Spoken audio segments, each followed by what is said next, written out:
fair and sustainable way to fund the services we need in our state. So I'm going to challenge you to come up with a word to describe a place.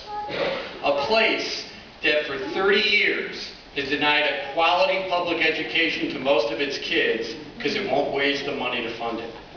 A place that for 30 years has not only denied an education to most children, but has singled out children of color for a particularly inferior education. It did that despite the fact that wage gaps between blacks and whites in this place have gotten worse by 126% in the last 20 years. Think of a word. Think of a word to describe a place that turns its back on individuals with developmental disabilities, mental health problems, substance abuse, ex-offenders that could be rehabilitated instead of being reincarcerated. I don't know what word you came up with for that place. It's Illinois.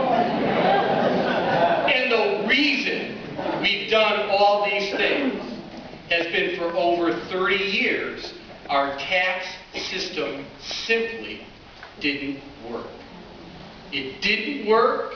It didn't raise enough revenue to fund programs in any kind of sustainable way. And it led the state to turn its back on disadvantaged people, on children, on seniors, and that's ridiculous. Yeah. You live in the 5th richest state, in the richest country in the world.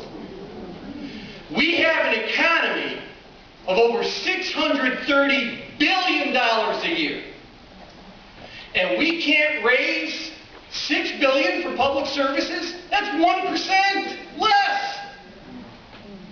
Now, the reasons offered to not raise the tax revenue are varied. So let's shoot them down. Who has heard it's the noble thing to do to just live within your means? Anybody heard that? That's only noble if your means actually support life. If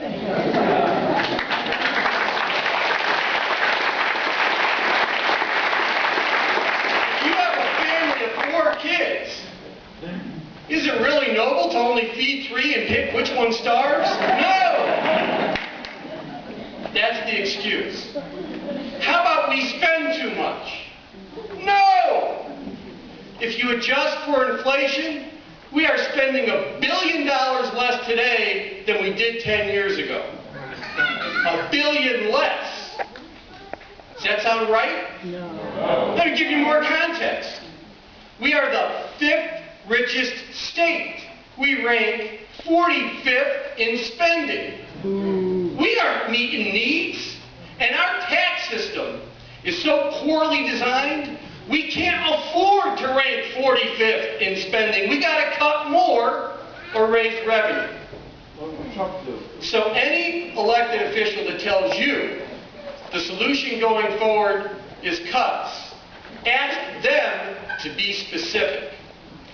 Because we've had brave political leaders in this state, like Senate President Cullerton, stand up and specifically say what taxes they'd increase, who would pay them, who they're going to give tax relief to help struggling middle-income, low-income families. They've been specific.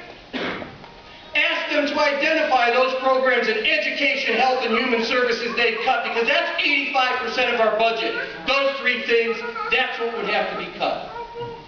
And don't fool yourselves into thinking the recession ends and so do our profits. Our tax system has failed to work for over 30 years. The recession will go away and our deficits will still be there. Unless